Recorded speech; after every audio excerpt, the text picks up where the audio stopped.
So they tell us that the function y equals f of x is defined implicitly. Right off the bat, what I want to do is I want to find dy dx. So go dy dx on each individual term. That'll be 2 minus 2 times dy dx equals 0 minus sine y times dy dx.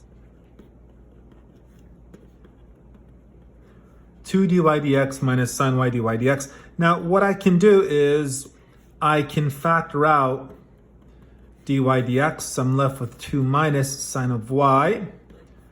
Let's just continue here. Dy dx equals 2 divided by 2 minus. Now here is the conversation that I wish to have. Let us discuss this fraction.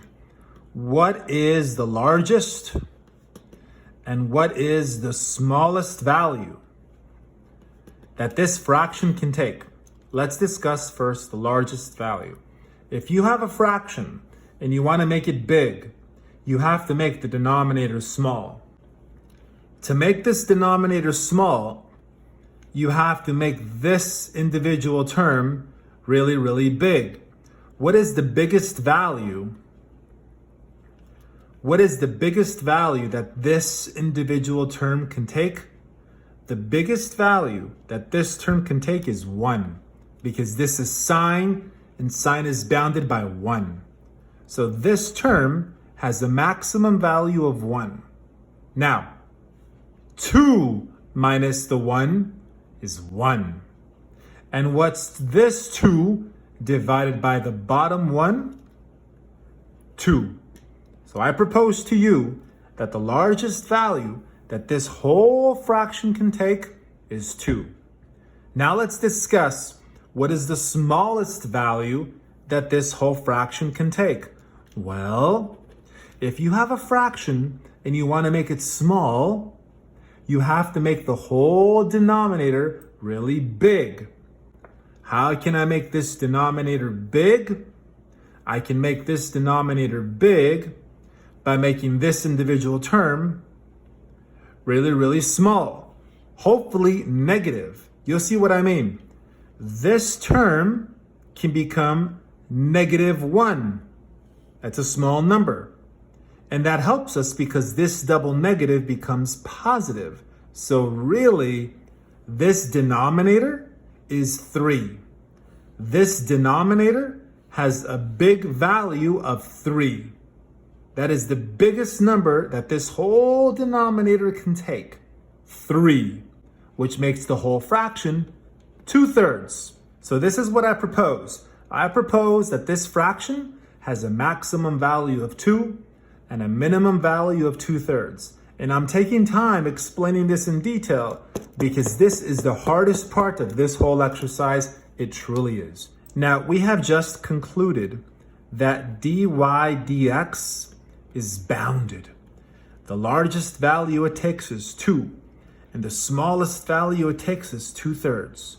Now, with your permission, I'm going to do something that looks kind of weird. I'm going to multiply each component of this inequality by the number 1/10. It seems kind of weird. Stay with me. So, multiply by 1/10.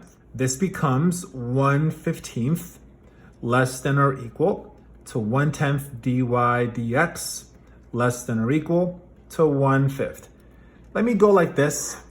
We'll come back to this in a moment. For now, let's change topics. Now recall that they tell us that y equals f of x, it's continuous, it's differentiable on this interval. So because that's the case, we can apply the mean value theorem, which says something like this. Now, I need a's and b's. Who's playing the role of a and b? These numbers. So this becomes f of 2.1 minus f of 2 over 2.1 minus 2. So this is f of 2.1 minus f of 2 over 0.1. Let's carry this down. F prime of c equals. Now this denominator, let's get rid of it. Let's multiply both sides by 0.1. 0.1. These are gone. So I have 0.1 times f prime of c equals f of 2.1 minus f of 2. Now with your permission, 0.1 I'll call it 1/10.